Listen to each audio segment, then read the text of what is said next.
Okay. Namaste and good afternoon. Welcome to today's webinar on Saudi Arabia-Pakistan Defense Pact Implications for South Asia. The Saudi Arabia-Pakistan Defense Pact marks a watershed movement in South Asia and Middle East security architecture, as it formalizes a long-standing but previously informal military partnership. By declaring that aggression against one will be treated as aggression against both, Riyadh and Islamabad has elevated their cooperation from transactional ties to a formal strategic alliance.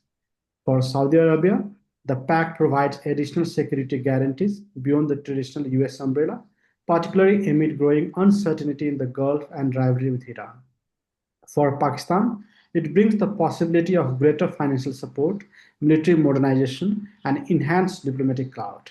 Yet, the agreement also raises questions about deterrence, escalations, and the impact and the implicit role of Pakistan's nuclear deterrent, which is now viewed by many as indirectly factoring into Middle East security calculations. For South Asia, this pact could have far reaching consequences. India, which has expressed concern over the deal, may perceive it as a direct challenge to the security and strategic interest, particularly given Pakistan's history of conflict with New Delhi. The pact may push India to strengthen its own ties with Gulf states such as UAE and Oman, or deep cooperation with power in the US, like the US and Israel. Another dimension is energy security. As Saudi Arabia is one of India's primary oil supplier, strained relations could potentially make energy a tool of strategic pressure. At the same time, the pact could alter the balance of power in the region, leading to new alignments and potentially heightening of instability. For Nepal, this geographical distance from Middle East rivalries, the implications are also significant. Heightened India-Pakistan tension have historically destabilized South Asia, and any escalations could disrupt trade, cross-border management, and regional cooperation. Looking at Pakistan's engagement in the recent times, where they have been pushing for cross-border terrorism, it can also make the situation more complicated. Nepal also has a significant diaspora in the Gulf, particularly in Saudi Arabia, meaning that instability in Riyadh's security environment could indirectly affect remittances and economic stability. These developments raise broader questions. Will Saudi Arabia genuinely intervene in a South Asian conflict involving Pakistan? Or how will India recalibrate its diplomatic and military strategies? And will smaller countries like Nepal be forced to navigate increasingly complex alignment pressure in a more polarized regional environment? We can also look at what can be the role of what was the role of US in the whole process, and how has Russia, India, and China reacted to it. To address these complex questions, we have Ambassador Anil Trigunayat. Ambassador Anil Trigunayat is a visiting fellow at NIICE, and he's also a distinguished fellow at Vivekanand International Foundation. His core research area lies on trade, investment, and economic diplomacy, and takes a special interest in development in Middle East, Africa, and Russia. He is currently the president of MIICCIA, Chamber of Commerce and Industry. As a member of Indian Foreign Service, he has served in the Indian mission in different countries like Bangladesh, Mongolia, US, Russia, Sweden, and Nigeria, Libya and Jordan. In the Ministry of External Affairs, he has worked in the Economic, West Asia, and North Africa and Council Division. He has also served as Director General, Joint Secretary for the Gulf and Haj Division in MEA New Delhi. He has worked as a Deputy Chief of Mission in the rank of Ambassador in Embassy of India, Moscow. Prior to his superannuation in May 2016, he served as Ambassador of India to Jordan and Libya and High Commissioner to Malta. And he's a postgraduate in physics from Agra, Kumaon University, and has also studied Russian history, culture, and languages at Jawaharlal Nehru University, New Delhi. As a visiting fellow, he has conducted research work on WTO and regional trading blocs at the Oxford University. He's a member of the All India Management Association, Delhi Management Association, as well as the Oxford and Cambridge Society of India and the Association of Indian Diplomats, which is for former diplomats of India. He's also the board member of Peaceful Mind Foundation, and he's an honorary member of International Trade Council, Brussels, and Honorary Adviser of BRICS Chamber of Commerce. Ambassador Trigunayat, over to you. You can make your remarks in 20-25 minutes, which will follow by question and answers. I'd like to request all our participants to also share our live video on social media. Thank you. Sir, over to you. Thank you, Dr. Jaiswal and NIICE for inviting me to share some of my thoughts, and thank you for that very kind and rather big introduction. It is indeed a very serious development from the perspective of India, if you were to see. And if you look at it, the reaction that came from the spokesperson of the Ministry of External Affairs, they said we are going to study. And they treated this particular agreement, which is the Strategic Mutual Defense Agreement between Pakistan and Saudi Arabia, as formalization of already existing arrangements. So we need to look at it that the relationship between Pakistan and Saudi Arabia, and for that matter with UAE and other Islamic countries and in Gulf and elsewhere, needs to be seen in a historic context. Pakistan has always, as we know, it is a rentier state, and it tried to work through its Islamic credentials and got embedded very well because it provided armed forces, the police, the experts, observers to all the countries, including Saudi Arabia, not from now, but from 1950s onwards.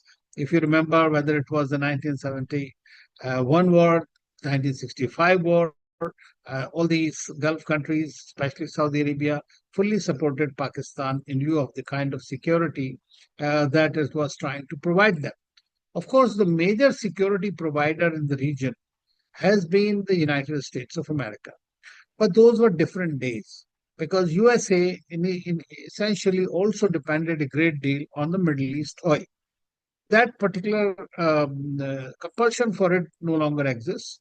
It has itself become a major competitor as far as the production and supplies of crude and oil gas, shale and other things are concerned.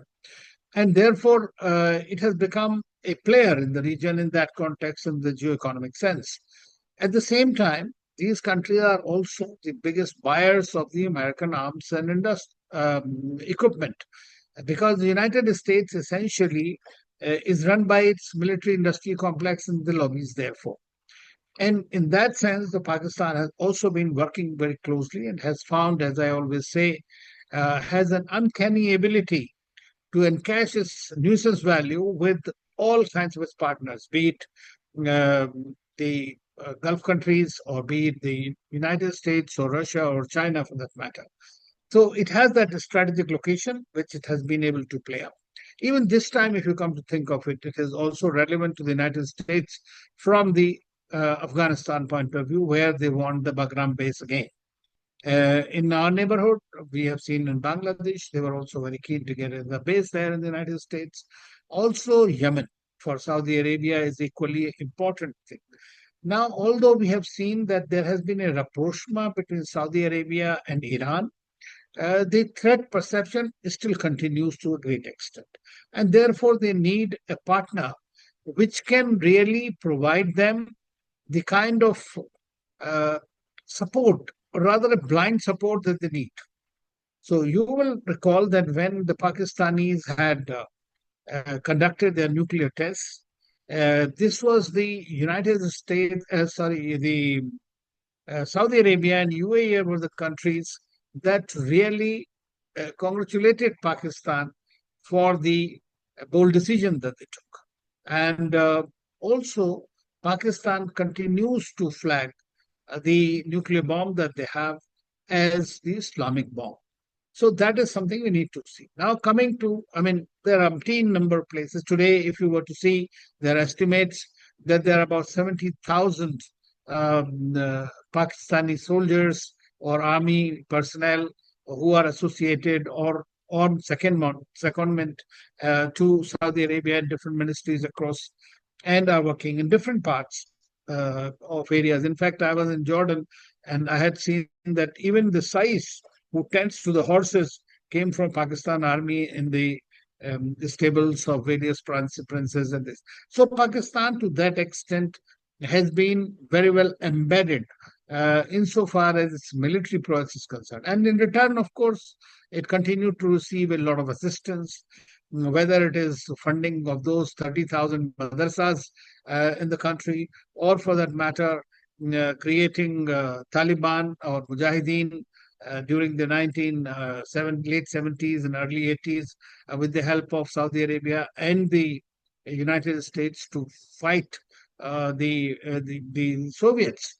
And we have seen that, and since then the Taliban has virtually been its handiwork all through. Even though the Americans moved on, the Saudis did not want much to do with the Taliban. But today, Pakistan also continues and it's having its own problems with the Taliban in that sense, in the Afghanistan context.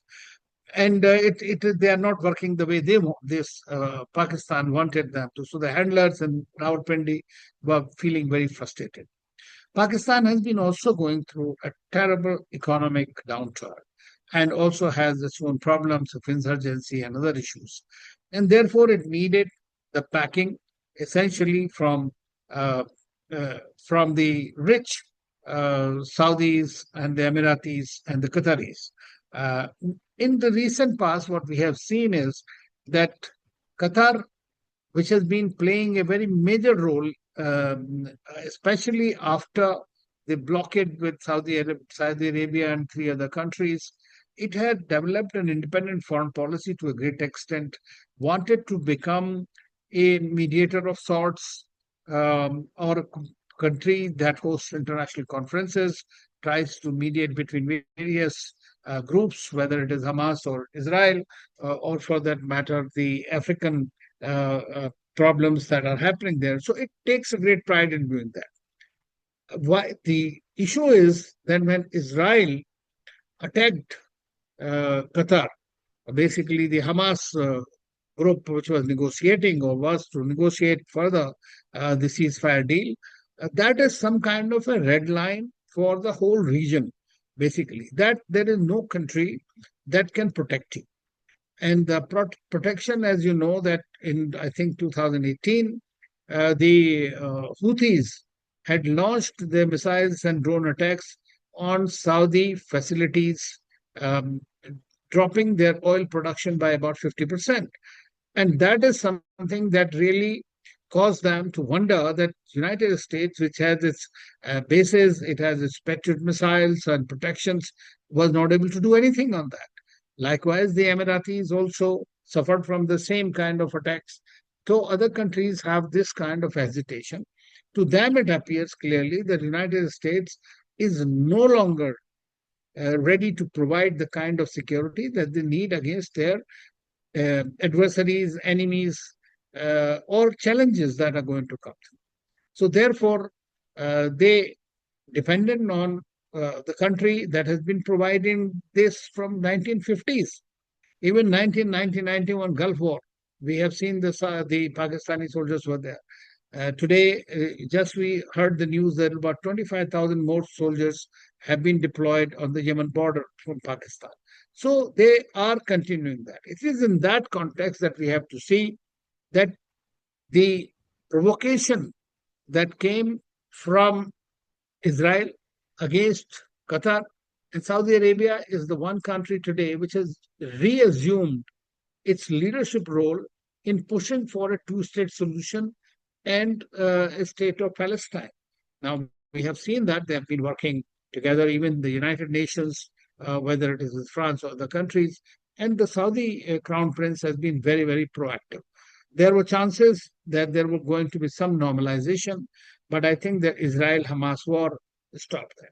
So Saudi Arabia today feels that USA is not interested in providing the security despite all the good talk that they get, or it is not interested in doing so against Israel, especially because US foreign policy's primary objective remains the protection of Israel as a state. They may not like Netanyahu, but then when it comes to a question of Israel, they will go out to any extent to protect them. We have seen what happened when the recent attacks in September took place in Doha. And Doha is a non-NATO ally, by the way. of Saudi Arabia, of United States. And Saudi Arabia is their closest partner. President Trump himself was here recently. Biden came here. So all of them come and they know that Saudi Arabia is a very important country. So they were not getting that comfort level.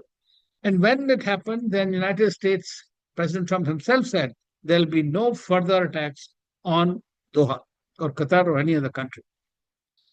The statement that came from Netanyahu immediately thereafter, that we will go and hit wherever necessary. So that means exposing all the countries. And therefore, I believe that the Saudi leadership also, they were working on it, but they decided to expedite it.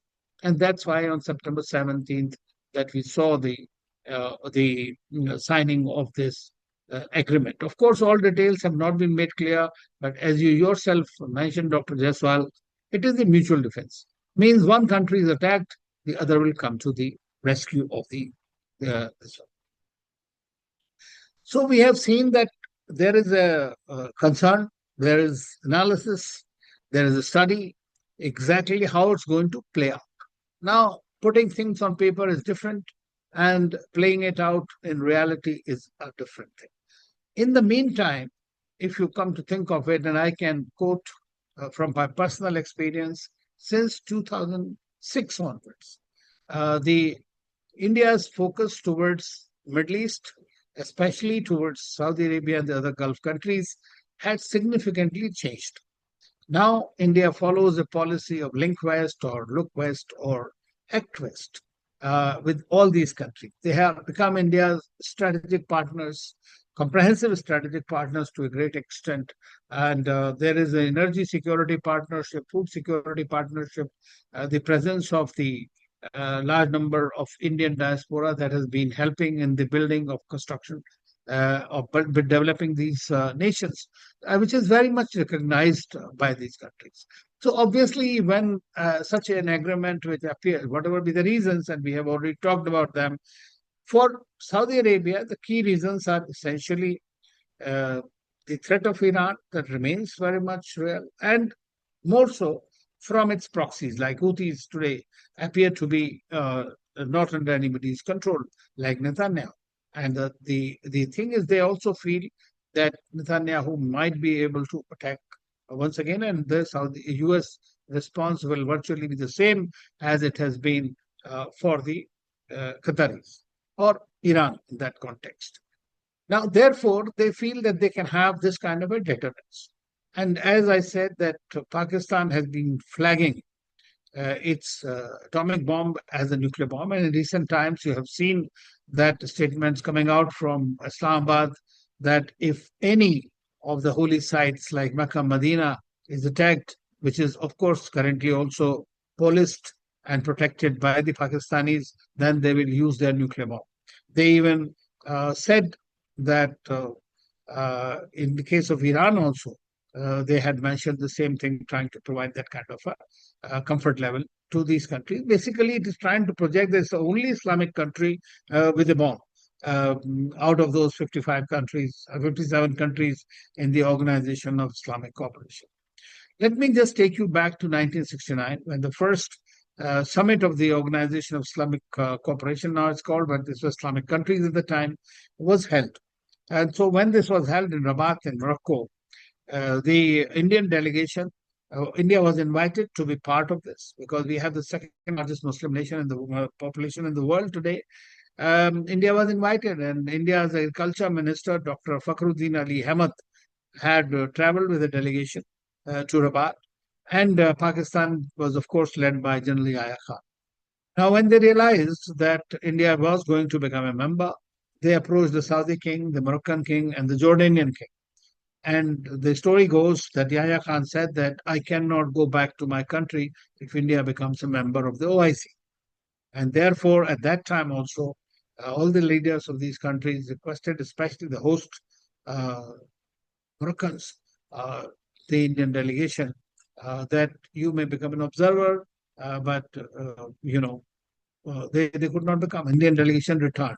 And since that time, Pakistan is a very major player against India in the OIC. I know that most of the OIC countries, when we talk to them bilaterally, They say that, the statements issued by OIC on Kashmir, which is OIC, as you know, is located in Riyadh. So that is, they say that this is something that is going to be taken lightly. It's a routine matter. Please don't think about it. Don't worry about it. But these kind of irritating statements keep coming out of the OIC.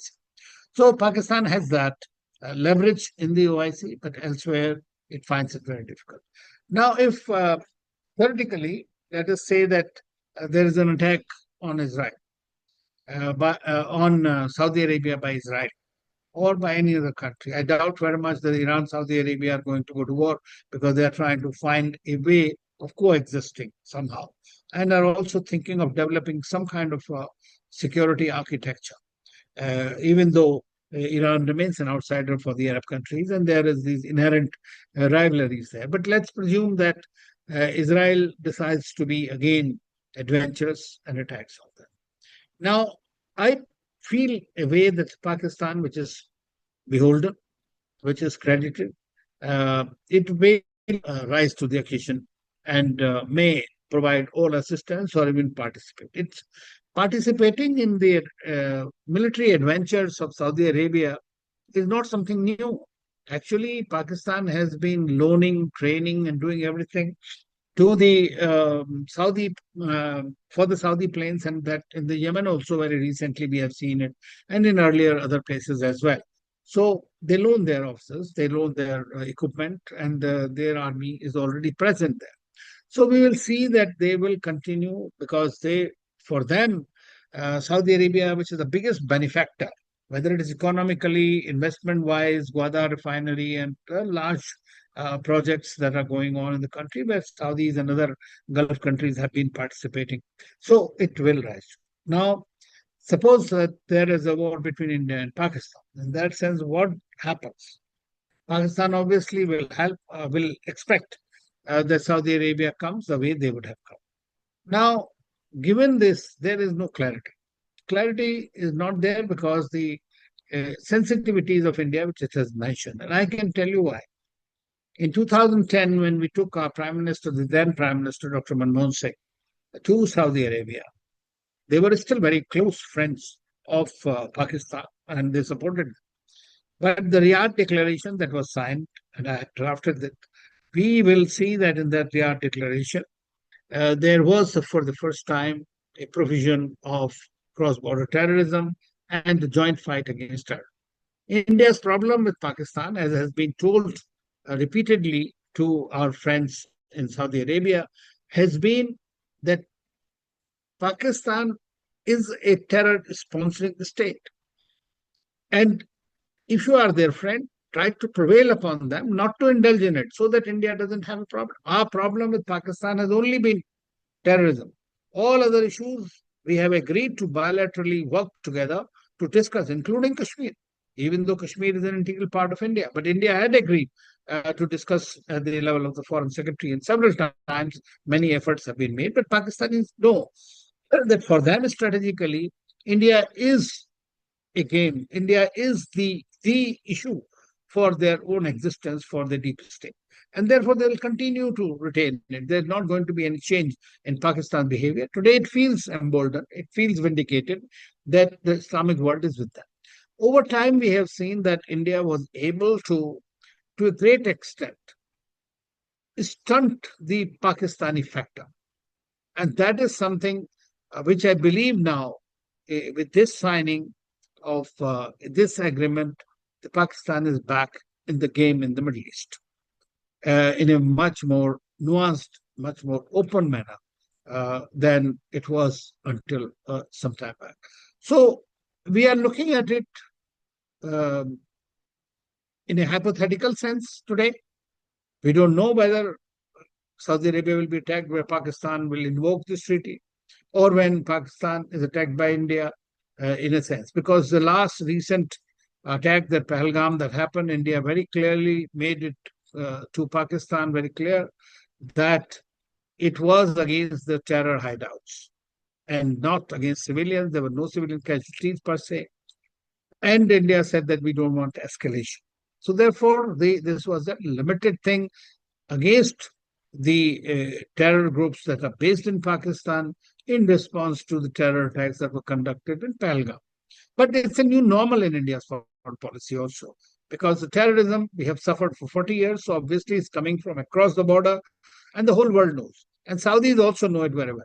And that's precisely the reason that the Pakistan factor was decimated significantly in the bilateral equation between Saudi Arabia and India and all other Arab countries, even though their sympathies may lie with Pakistan as a state. And they are also gradually learning that India is the second largest Muslim nation in the world at the end of the day. But India has its own policy, dialogue, diplomacy, de-hyphenation, and that is something that they respect. They understand India as an economic opportunity for them, a strategic opportunity for them. And that is precisely the reason all the countries that Prime Minister Modi has visited, he has been given the highest state honor by these countries, including Palestine and Saudi Arabia and others. So they are probably also thinking exactly, but like every country looks at its own national interest first, its own national security first. So they will continue to take all those factors into mind. At the same time, I doubt very much that they would like to, Saudis especially, would like to rock the India relationship. I doubt very much. They are our fourth largest trading partner. Indian companies are greatly invested there. Saudis have committed to about $100 billion investment in India. They are looking at great opportunities in food and energy security. So I think that it would be so. So in this sense, this particular treaty is real, but the scenarios are quite hypothetical. Of course, you can't discount them from happening. They might happen. Nobody thought that that Israel will attack in Qatar and violating their sovereignty. For that matter, Iran also did the same. But then they said that this is among us, our brothers, and all that. So this is something that is likely to happen again, misadventure by Israel or by some other powers in the region, and that could invoke this treaty. Whether it will provide or replace the security cover that the United States has been providing remains difficult. I have read recently that China has said that it fully supports the Pakistan and Saudi agreement. Now, which means that China has also thrown its head behind this treaty. Now, think of the role of the United States also before I invite question and answers. You see, the United States under President Trump, like any other previous administration, has been wedded to the security, ensuring security, expanding Abraham Accords with in the region and for Israel. But they are also seeing that Israel, despite their restraining instructions, has been violating them and putting them on the mat, frankly. Trump himself was very unhappy, and he said so in so many words in different places that he was not happy because what Trump did. But they have a Jewish lobby which is very strong. They have a fundamental policy. His own advisors are mostly very, very pro, including the ambassador in Tel Aviv. So they were able to swing that. But in that context, he doesn't want all these countries to be against Israel or against the United States. That's precisely the reason that he has met today the leaders of all these countries, including Pakistan, Saudi Arabia, Qatar, and Jordan and Egypt and all, on the sidelines of the United Nations, basically trying to say that somehow work out a deal whereby the issue of Palestine could be taken care of, whereby the threats that the Middle Eastern countries are facing, or the fear of threat attack that they are facing could be alleviated, and also to tell Israel that enough is enough. So I think that they are in that situation. Now, our other South Asian friends, as you know, that whenever there are tensions between India and Pakistan, or in the Middle East for that matter, it will have a direct impact, especially in terms of energy supplies, in terms of our diaspora from our countries. They'll get stranded. They are sending huge quantities, amount of the remittances for all our countries. So if it escalates, then obviously it will continue to have direct and indirect impact, whether on oil supplies, energy supplies. For Nepal, for example, it goes through India. And so obviously that can have a disruption. But let us hope that we will not come to that pass. And hopefully, this particular agreement that has been signed will act as a deterrence, rather than a real tool to be used in the case of any eventuality that happens. But we are living in very turbulent times where violence in the international discourse is very common. And so you never know that what is feared most can happen easily or by mistake, either by design or by default. I'll stop here. Thank you. Thank you, sir. Investor Anil Trigunayat, thank you so much for very interesting remarks. We have received lots of questions. So let me directly move to the questions. Let me take three questions. I think you have addressed some of them, but still you want to address the other. How does this agreement reshape the balance of power in South Asia and the Gulf? Second is that to what extent does the pact signal a reduced reliance of Gulf state on US security guarantees? And third, could the pact trigger an arm race or new security alignment in South Asia? So over to you. Yeah, thank you. Well, as far as the balance of power is concerned, I mean, they really, except for the nuclear factor, in conventional weapons, there is really no parity as far as India and Pakistan are concerned. Often in India, the strategic calculations, it is China plus one. That is two front war, 2.5 front war, and that is what is India's strategic calculations are. So the balance of power, if you put together China there, then obviously it is a skewed balance of power. But in the meantime, what we have seen is between India and Pakistan, or even with the Saudi Arabia, which has a large quantities, huge quantities, because it's the biggest buyer of the American arms and ammunition. If the Western arms, in which the Pakistani forces are quite, I would say, adept, because they also had their F-16s and all, but today 81% of their arsenal is of Chinese origin. So therefore, China, like in the wake of Operation Sindoor, the Chinese put their head completely behind the Pakistanis. But despite that, you know that the Indian operation was highly successful by any military standards. If you were to see, it completely decimated the Pakistan's capability to retaliate by decimating completely their all the airfields and all. So India has been preparing for it for quite some time and remains a major military power in the region and is capable of handling both fronts. And that is so. I have no doubt that the balance of power may get somehow uh, widened to some extent, if you were to say, going forward. But then today's wars are not really those physical wars.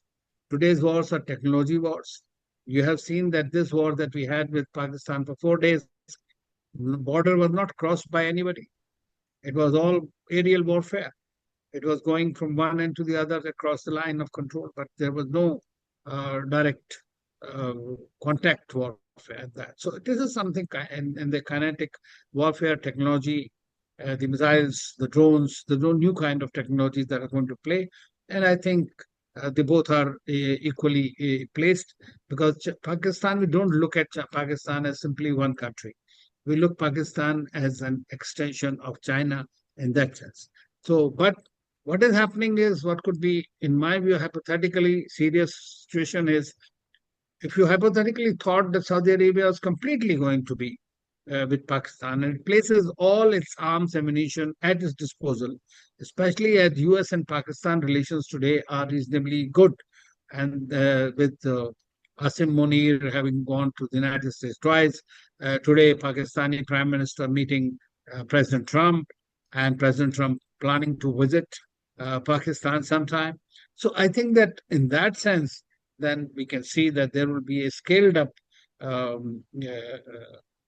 would say, capacities that will be at the disposal of Pakistan. The security guarantee, I mean, Pakistanis have said it, but they have gone back. They said that nuclear option will be available in this. scenario if Saudi Arabia is attacked. So Pakistan has clearly said it, but they retracted it because of their own nuclear doctrine that will require to be modified. So if that happens, but if you were to think really physically whether Pakistan can really uh, be a security provider in place of the United States, what happens to those 20 odd bases in the Middle East that the United States has? And they have all the firepower, which is very much there. Secondly, Pakistan will also have a problem going forward how to deal with its relationship with China and with the United States. It's not easy because there are demands on smaller countries from both their benefactors that could be counterproductive. You can play the game, but at the same time, that could be a challenge for the Pakistani leadership going forward. At the moment, I think they have been able to do it, not because this was only Saudi Arabia and Pakistan wanted it, but I think they had the blessing of the United States even to fix and put Netanyahu under check that the Americans may have given their consent for this agreement to go forward.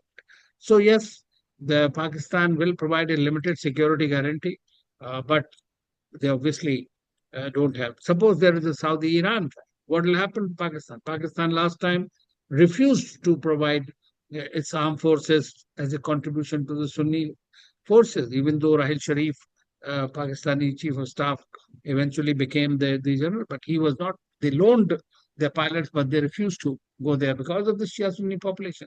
So there are a lot of ifs and buts. It's not as easy as it appears to be. So we'll have to watch and see how it plays out eventually. As far as the arms race is concerned, yes, this is unfortunately the case. Everywhere there is arms race. But what is happening now in the region is that more West Asian countries are diversifying their basket. They are buying more Chinese goods, even ready to buy Turkish fighter jets or others. Because, see, anything you buy from the United States has a caveat. And, they have to approve your usage of certain equipment. And that's precisely the reason that Qataris were um, uh, saw that despite having all kinds of weapons and the bases and all, they have been hit not once but twice. So therefore, what is the point in having this? And Saudi Arabia has also seen, but Saudi Arabia is the leader of the region. Is the biggest country, most populous, most richest country in the region with the biggest weaponry systems. And therefore, if they get hit and the Israelis can get away with that, now that will be complete lost phase for them. And therefore, they are doing this kind of preventive work. But arms race definitely will continue, but from different angles. Not necessarily buying more arms from the United States or something. They will be buying more from Russia, more from Pakistan, more from Turkey, more from even European countries for the matter. So they can diversify their arms definitely will continue. This race will continue. As far as India is concerned, of course, there will be a race with India. As far as Pakistan is concerned, it's a zero-sum game. So they are also must have learned lessons from the Op Sindoor. Now they are getting more, I would say, advanced weaponry from Chinese and other places. They are trying to get. The United States is also ready to provide them some F-35. So I have to do what I read. So this will continue to happen, and we'll continue to see these kinds of challenges faced as far as we are concerned. Thank you, sir.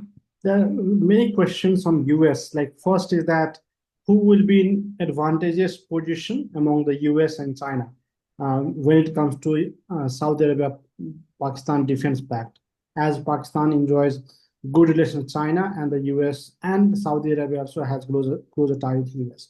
The other question is similar, like is there a possibility or indications that the strategic brain behind the pact could be the US, where the manpower and weapon would belong to Pakistan, with many of the weapon being American made, and the funding would come from Saudi Arabia and the planning might be guided by the US. Is it also possible that through the move, the US is indirectly using Pakistan as a backdoor tool to control multiple dynamics at once? For example, countering Iran, Israel, India, Afghanistan, and other non-state actors without engaging directly, without spending more of its own resources and relying on Saudi Arabia and the fund provider. Could this strategy allow the US to exert influence discreetly without appearing uninvolved if needed there is a US role? Second, there is also given historical tension and the emerging cooperation, do you see the realistic path for South Asia, Middle East strategic corridor that includes India, Pakistan, and the Gulf? So over to you. Well, I think that all the three comments that you made about US, China, Russia, Pak are quite true. I mean, appear to be quite true at this stage. I have mentioned just before, in response to the last question, that it could not have happened without the US blessings. So it is true. And why? Because I also explained that Trump is also disenchanted by Netanyahu, who's not listening to him. He's the only country in the United Nations Security Council who's standing against the peace, for example, or a ceasefire. And they don't like that kind of a situation, despite the Jewish lobby and the importance. But they have their own compulsions. So therefore, this is something that all the three scenarios that you mentioned are very likely. But at the same time, as I mentioned before, that US-China rivalry is also a strategy.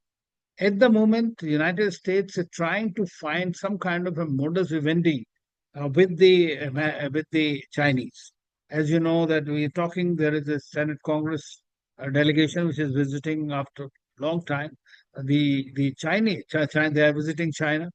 The President Xi Jinping and President Trump are likely to meet at the APEC summit this year. So they are trying to work out some very close and working on a trade deal. Now, Pakistan, in that sense, if you remember, in 1974, had also been instrumental in bringing US and China together. And so, therefore, they would try to play that card. Secondly, Afghanistan remains very, very strong, and President Trump somehow seems to want to back the Bagram base. And they will, in that case, also need once again Pakistan. And so they would be interested in continuing with their support to Pakistan. Now, China will have a very different kind of thinking on this issue because Chinese don't, in reality, trust the Americans at all. They need Pakistan to be a tool for them, for their own uses. But if there is an enhanced presence of the Americans in Pakistan, it could be something that will not be acceptable to China, which has invested very heavily in Pakistan and is continuing to do so. So yes, for Saudi Arabia, I think you can see it in different contexts. For Saudi Arabia at the moment, they, without even spoken, they seem to have a nuclear cover, which is something that the Americans had not openly provided. They had said there is a security cover, but Pakistan has very overtly said it. And so this could be something, and it's easier for them to operate that way. So I feel that there would be, whether US is a mastermind, I don't think so it was a mastermind for doing this, but definitely it serves their interest. For example, they have signed a cut a deal with Houthis, the Americans themselves, but they want to also pressure Iran to a great extent. And in that sense, a Pak or Saudi deal could be seen as a Sunni deal for that matter, because there are news items that perhaps the UAE as well as the Qataris may also be part of this deal. Or if there's this deal expanded to include the GCC countries or other countries, then Pakistan gets a much bigger heft. And in return, it will be getting a lot of financial assistance from these countries, which will bail it out economically. So I think that this is a very fluid situation at the moment. They are early days. We'll have to watch for some time and see how it happens. Pakistan, I mean, I read somewhere that Saudi Arabia, in view of this particular deal, has dropped the idea of continuing to talk of any normalization with Saudi Arabia. That is the immediate fallout of this particular signing of the deal. Earlier, as you know, that both United States and Israel had been working very hard to bring Saudi Arabia into the Abraham Accords. which was almost done. And if you remember that 2023 September, when we had this G20 summit in India, at that time, the Crown Prince Salman had mentioned that you can see the normalization faster than you expect. But then October 7 happened, and therefore this was completely put on hold. As far as the economic corridor is concerned, you see, we always feel good if there is a regional cooperation and collaboration. With Pakistan, the only thing that India has a major issue, and that has been terrorism, cross-border terrorism coming from there, which has really put a complete spoke into any possibility of a direct cooperation with Pakistan, at least in the near future. Thank you, sir. We still have few minutes. Let me take, there are lots of questions on the smaller countries and the impact on India, Bangladesh, Sri Lanka. So what indirect impact could this pact have on smaller South Asian countries such as India, Pakistan, India, Bangladesh, and Sri Lanka? And how might Nepali, with its diaspora in the Gulf and reliance on regional stability, navigate this shift? And there are many other questions in these lines, like how might this defense pact influence the foreign policy choices of small South Asian states? So, sir, over to you. Maybe you can wrap up in 2-3 minutes. Yeah, I mean, unfortunately, because of the stance that Pakistan has taken, our integration of South Asia has been also halted to a great extent. We remain a disjointed region. Um, India continues with its neighborhood first policy as far as its neighbors are concerned, but there are a lot of changes and churning taking place internally in several countries, including Nepal. So the first thing is that that's to be done. Now, there could be a possibility of the geo-economic fallout, not necessarily the direct military intervention of any kind with this, because most of these countries are, other than Pakistan, want to have a balanced foreign policy, keeping good relationship with all this. We have seen it, what happened during the Pahalgam attacks and the Op Sindoor. The statements coming from the countries in the neighborhood was that they wanted to see peace and de-escalation in the region. So they'll continue like that. What kind of impact it can have? The impact is that most of our neighbors have a direct impact in terms of trade, in terms of energy security, in terms of their diaspora remittances. And if this is the case, that suppose the Israel or any other country attacks Saudi Arabia and Pakistan goes all out in its support. And then on some other fronts, if they want to open with India or something, which will be unlikely, there will be instability. But that instability will also directly impact India economically. Because for India, the most important region, in my view, is Middle East, West Asia, because it depends for 70 to 80% of energy security from the region. It has its own trade, which is going through these choke points, and those will be stopped. There will be a 9.5 million Indian diaspora in the region, which is providing 60 to 70 billion dollars in remittances for India. Now their welfare will become very critical for India. So therefore, the whole purpose of India's foreign policy in the region has been to ensure stability somehow, and trying to see that there is a regional stability as well as security is very much there. But then everything is not in our hands. We can only wish for, we can provide our good offices, but at the same time, some things can happen. So if that happens, it escalates to that level, then obviously all our neighboring countries will be impacted negatively. But let's hope we don't reach that bridge in times to come. Thank you, sir. Thank you so much for an interesting session. We are really grateful for your insight and valuable time. We'd also like to thank all our participants for the wonderful questions. Thank you so much and have a good night. Thank you. Good night. Good night.